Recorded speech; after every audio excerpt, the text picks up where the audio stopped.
Welcome back to my channel. Today I'm going to talk about romance books with writer main characters. And as a writer myself, this is such a niche interest that I love, and I thought there must be more people out there like me. So here are some of my top favorites. First up, my beloved Beach Read. It's an opposites attract contemporary romance rom-com. It's about a romance writer who no longer believes in love and a literary fiction writer who is stuck in a rut.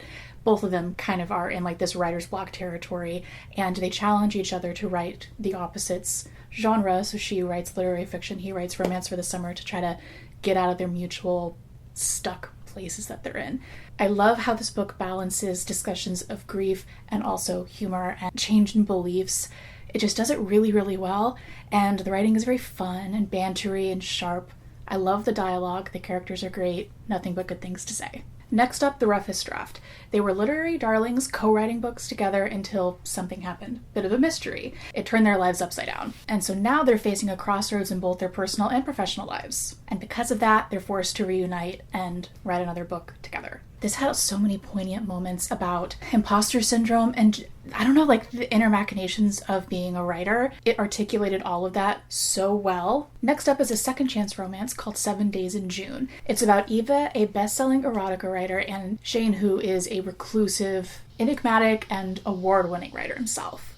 And they've been writing to each other in their books, I don't know, in kind of a secret message way, like back and forth for years. And I say reunite loosely, but like they run into one another again at this literary event, which is like a shocker that he's there because he's so reclusive. And it brings back all these emotions from the time that they spent together 20 years before. And so you get both timelines. I really loved the migraine rep in this. Like that's a key point that I remember from the book. It's not something I see very often. And it was just really well done. I enjoyed it. Next up, I have romantic comedy. This is so not a romantic comedy. It is like literary fiction adjacent. It's about a jaded comedy writer, and she writes for like the equivalent of Saturday Night Live. And on one night, I believe he's an actor, hosts for the night. That's how they meet and kind of get to know each other. And he kind of forces her to rethink everything that she thought she knew.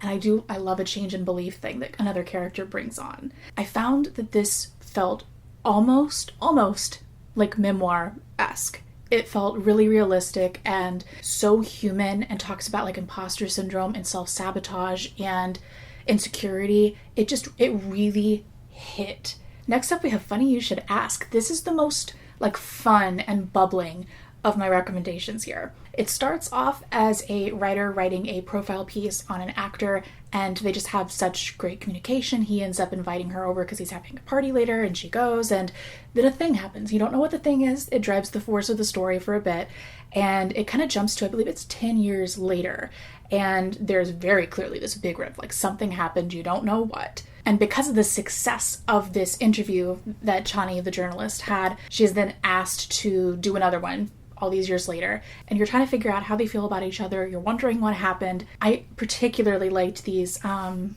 of like blog entries that she does throughout it. Like there's this one I remember specifically on writing and on friendship, and there's just one, oh my god, wait, that just reminded me. There was just one line where the love interest, I can't think of his name, says something like, I've read everything that you've written, or compliments her writing in such a way that just is so niche, swoon worthy for me.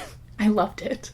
How to End a Love Story. This one's a little bit different. It's about two writers writing for a television show. They end up working on this project that is personal to both of them. And in doing that, they're thrown back into a lot of unresolved grief, kind of reconciling this chemistry that they have, and a past that is both of their pasts that are shaped by tragedy. This was a debut novel, and I still can't freaking believe it. I love this book. I hope she writes more books. She's an Insta-buy author for me now. And lastly, I do have just a quick mention. If you're a big fan of Beach Read, this might be a book for you. I haven't read it yet, so I can't speak to it, but it's like a final mention that I felt weird to include because I haven't read it yet, but I'm going to mention it anyway. A Great Big Beautiful Life. It's about two writers that are vying for the same position to write a memoir for this reclusive heiress that was like very storied and known from this family, kind of like Vanderbilt-esque type family. I'm really excited to read that. I'm curious if you guys have read it, what you thought about any of these books. Honestly, I would love to hear what you thought. And if you have any other recommendations for me, because this is like a favorite niche genre for me, I would love to hear what you have as far as recommendations go. So I will see you guys later. Bye.